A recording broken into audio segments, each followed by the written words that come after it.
நமஸ்தே குட்டீஸ். நம்மளோட குட்டி ஹிந்தி லேர்னர் சேனல்ல ஹிந்தி தமிழ் வழி கல்வியை தான் நம்ம பார்த்துட்டு இருக்கோம். பகுதி 6 பார்த்தாச்சு. இன்னைக்கு 7வது பகுதி பார்க்க போறோம். போன வீடியோல வந்து என்ன பார்த்தோம் அப்படின்னா, உயிர்மை எழுத்துக்கள் எப்படி எழுதுவோம் அப்படிங்கறத நம்ம பார்த்தோம். அதாவது இக்கு அதோட ஆ சேர்ந்தா க, இக்கு அதோட ஆ சேரும்போது கா. அந்த கா போடும்போது என்ன, நம்ம வந்து தமிழ்ல வந்து ஒரு துணைக்கால் போடுவோம் இல்லையா, அதே மாதிரி ஹிந்தியில எப்படி போடுவோம், கீனா எப்படி போடுவோம், கீனா எப்படி போடுவோம், அது மாதிரி பார்த்தோம் இல்லையா. இன்னைக்கு வீடியோல பாத்தீங்கன்னா ர எழுத்துக்கு வந்து கொஞ்சம் வேறுபடும். மற்ற எழுத்துக்கு எழுதுறத விட ஒரு 2 எழுத்து மட்டும் வேறையா வரும். அதுதான் இங்க கொடுத்திருக்காங்க. ரவில் ரு மட்டும் வேறு விதமாக எழுதப்படுகிறது. இதுல பாத்தீங்கன்னா இப்படி சுழிச்சிருக்காங்க. அதே ரூக்கு வந்து இப்படி சுழிச்சிருக்காங்க. நம்ம வந்து மற்ற எழுத்துக்கு பாத்தீங்கன்னா இந்த கோடி கீழே வருதுல, அதுல இப்படி சுழிச்சு இப்படி போட்டிருப்போம். அதனால வேறு விதமா எழுதியிருக்கு அப்படின்னு சொல்றாங்க. இப்ப ர பாருங்க எப்படி எழுதிருக்கு. ர, ரா, ரி, ரி எல்லாமே அந்த மேல இருந்த போன வீடியோல பார்த்த மாதிரி அதே அந்த எழுத்துக்கு எழுதுன மாதிரி தான் இதுக்கும் வரும். ஆனா இந்த ரு இது மட்டும் வேற மாதிரி வரும்.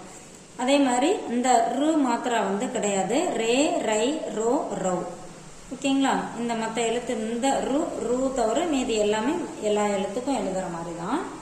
இப்போ வார்த்தை வந்து நம்ம எப்படி வாசிக்கிறது அப்படின்னு பார்ப்போம். க, இர். நம்ம ஏற்கனவே சொன்ன மாதிரி இந்த 2வதா வர எழுத்தை நம்ம மெய் எழுத்தா படிப்போம்.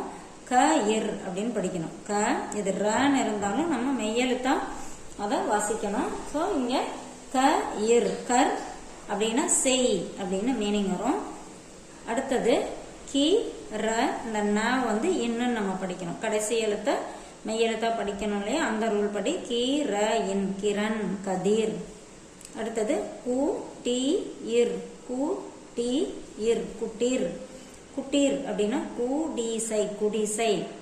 அடுத்தது கே, லா. இங்க வந்து நெடில் வந்திருக்கு.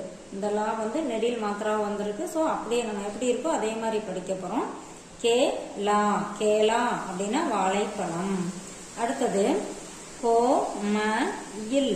லா வந்து அப்படியே வந்திருக்கனால அதை இல்லு நம்ம படிச்சுக்கிறோம். கோ, ம, இல், கோமல், மிருதுவான. அடுத்தது கா, இம். கா, இம். மா மட்டும் வந்திருக்கனால நம்ம மெய்யெழுத்தா இம்மன் படிக்கிறோம். காம் அப்படின்னா வேலை. அடுத்தது கீ, ம, இத், கீமத் அப்படின்னா விலை. பூ, இல், கூல், கரை. கை, சா, கைசா எப்படிப்பட்ட. கௌ, இன், கூன், யார். கௌ, இன், கவுன் அப்படின்னு படிக்கிறது கூன். கொஞ்சம் அந்த ஔ சவுண்ட் வந்து கொஞ்சம் சைலண்டா கூன் அப்படின்னு நம்ம சொல்லுவோம். பேசும்போது அந்த மாதிரி பேசுவோம். கூன் அப்படின்னா யார். இப்போ இங்க பாருங்க குறிப்பு என்ன கொடுத்திருக்காங்க அப்படின்னு பார்க்கலாம். உயிரெழுத்துக்களில் ஊவிற்கு அடுத்ததாக ரு என்னும் ஒரு எழுத்து உள்ளது. அதாவது உயிரெழுத்துக்கள் நம்ம எழுதுறோம் இல்லையா, அதுல நம்ம தமிழ்ல ஊக்கு அப்புறம் ஏ வந்துரும் இல்லையா. இந்த எழுத்து தமிழ்ல கிடையாது, ஆனா ஹிந்தில இப்படி ஒரு எழுத்து இருக்கு. அதோட உச்சரிப்பு எப்படி இருக்கும் அப்படின்னா, இதன் உச்சரிப்பு தமிழில் எருது என்பதில் உள்ள ரூவை போன்றதாகும். இது எருது அப்படிங்கிற வார்த்தை இருக்கு இல்லையா, அதுல வர இந்த ரூ சவுண்டுக்கு இந்த எழுத்து நம்ம கொடுப்போம். இதோட சவுண்ட் வந்து இந்த ரூ சவுண்டு அப்படிங்கிறாங்க. அது மட்டும் இல்லாம ரிஷி, ரிக்வேதம் இதுல வர இந்த ரீ சவுண்டும் வரும். ஓகேவா. ரிஷி, ரிக்வேதம் போன்ற சொற்களை உச்சரித்து அறியலாம். இந்த வார்த்தையை வந்து நம்ம உச்சரிக்கும் போது சவுண்ட் வருது இல்லையா, அதை வச்சு நம்ம தெரிஞ்சுக்கலாம் அப்படிங்கிறாங்க. இதனை துணை எழுத்து மெய்யெழுத்தின் கீழ் சிறிய இந்த சி மாதிரி இருக்கு இல்லையா, இந்த சிம்பலை போன்றது இது மாதிரி போடணும் அப்படிங்கிறாங்க. டைப்ரைட்டிங் முறைப்படி அனைத்து மெய் எழுத்துக்களுடன் அப்படியே இணைத்து எழுதலாம். இதை அப்படியே என்ன பண்ணணும், எந்த எழுத்து எழுதுறோமோ அதை எழுதிட்டு கீழே வந்து இந்த சியை அப்படியே குட்டியா போட்டா எப்படி இருக்கும் அந்த மாதிரி அதை கீழே போடணும். கீழே பாத்தீங்கன்னா அதுக்கு லெட்டர்ஸ் வந்து இங்க கொடுத்துருக்காங்க.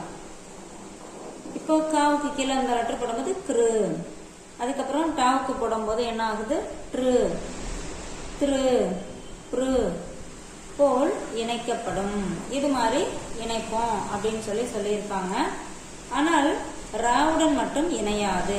ஆனா ராவுக்கு வந்து இந்த எழுத்து வராது அப்படிங்கிறாங்க. ஆதலால் அதற்கு மட்டும் ஒரு எழுத்து குறையும். அதனால ராவுல வந்து ஒரு எழுத்து கம்மியா வரும். இந்த மாத்திரா கிடையாது இல்லையா, இந்த ரு அப்படிங்கிற எழுத்தோட ராவோட அந்த எழுத்து இணையாது. ஸோ ஒரு எழுத்து வந்து கம்மியா வரும் அப்படின்னு சொல்றாங்க. அடுத்து பாத்தீங்கன்னா ஆ ஓட இந்த மேல புள்ளி வைக்கிறோம் இல்லையா, அதை எப்படி படிக்கணும், அம். அதே வந்து காவுக்கு இந்த எழுத்தோட இந்த உயிர்மை எழுத்து நம்ம எழுதுறோம் இல்லையா, அப்போ வந்து காவுக்கு மேல புள்ளி வைக்கும்போது கம். அதே மாதிரி டாவுக்கு மேல புள்ளி வைக்கும்போது டம், பம் என்று ஒரு எழுத்தின் மேல் புள்ளியிடப்படுவதால் அவ்வெழுத்துடன் சேர்த்து உச்சரிக்கப்படுகிறது.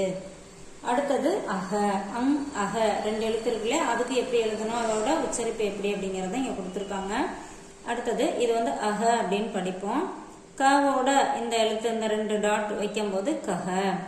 அடுத்த சாவோட வரும்போது சக, தக வென்று எழுத்தின் பக்கத்தில் 2 புள்ளிகள் இடுவதால் அவ்வெழுத்துடன் ஹ சேர்த்து உச்சரிக்கப்படுகிறது.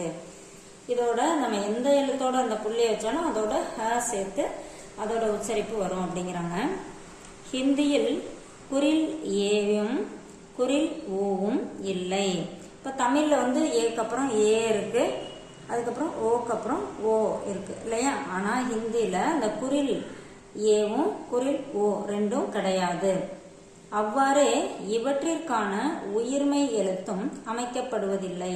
இப்ப இது உயிரெழுத்துல இந்த 2 லெட்டரும் இல்லை இல்லையா, அதனால நம்ம உயிர்மை எழுத்து எழுதும் போது இதுக்கு எழுத்து வராது அப்படின்னு சொல்றாங்க.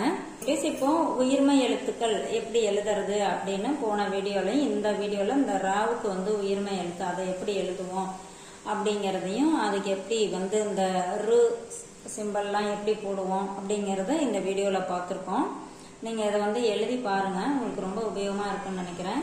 தேங்க்யூ.